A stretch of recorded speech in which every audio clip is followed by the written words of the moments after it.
Hello friend সকলোকে good morning জনাই মই আহিলোঁ পথাৰজনী এৰাল দিম বুলি কাৰণ ছাগলজনী খাবলৈ কাৰণে পথাৰত এৰি দিছিলোঁ কিন্তু সি তাই পথাৰলৈ নাহি তাই ঘৰতে গুটি ধানবোৰ খায় আৰু এতিয়া হাগনি হৈছে সেইকাৰণে বোলো আজিৰ পৰা আকৌ এৰাল দিওঁ। তো আপোনালোকে যদি জানে ছাগলী গুটি ধান খোৱাৰ পাছত হাগনি হ'লে কি কৰিলে ভাল হয় বা কি খোৱালে ভাল হয় কমেণ্ট কৰি জনাব।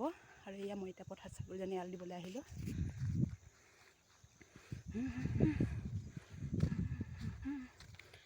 এয়া আমাৰ পথাৰ ৰাতিপুৱা ভিউটো চাই লওক কেনেকুৱা লাগিছে। ছাগলজনী এইখিনি ঘাঁহনিতে এৰাল দি ল'লোঁ। এয়া মিনু ইয়াতে খাই থাকিবা দেই। ছাগলজনী এৰাল দি হোৱাৰ পিছত মই ঘৰলৈ আহি ভাতকেইটা ৰাতিপুৱা সাজটো খাবলৈ ল'লোঁ। এয়া ৰাতিপুৱা সাজত আছে বেঙেনা আলু ফ্ৰাই। মই ভাতকেইটা খাই বৈ লৈ আকৌ এয়া বাখৰ ছিগিলোঁ। বাখৰখিনি এয়া চালনীত উঠাই দিছোঁ, ভণ্টিয়ে মেলি দিবগৈ কাৰণ মই বাখৰ বনাইছিলোঁ দুদিনমানৰ আগত। এয়া বনাই এতিয়া ৰ'দত দিবৰ বাবে ছিঙি দিলোঁ, ভণ্টিয়ে ৰ'দত দিব। আমাৰ চোতালখনত ৰ'দ নপৰে কাৰণে মই বাইদেউহঁতৰ বাৰীত ধান মেলিবলৈ আহি আছোঁ। ইয়াত ধান মেলিবলৈ বাইদেউহঁতৰ বাৰীখনত।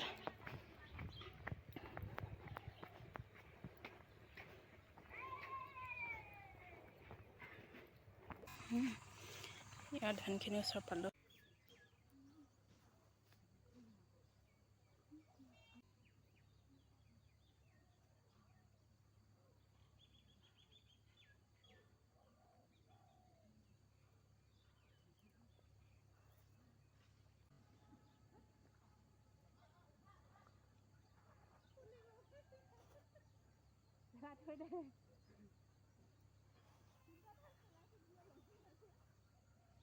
সেইকাৰণে পেলাই থৈ দে।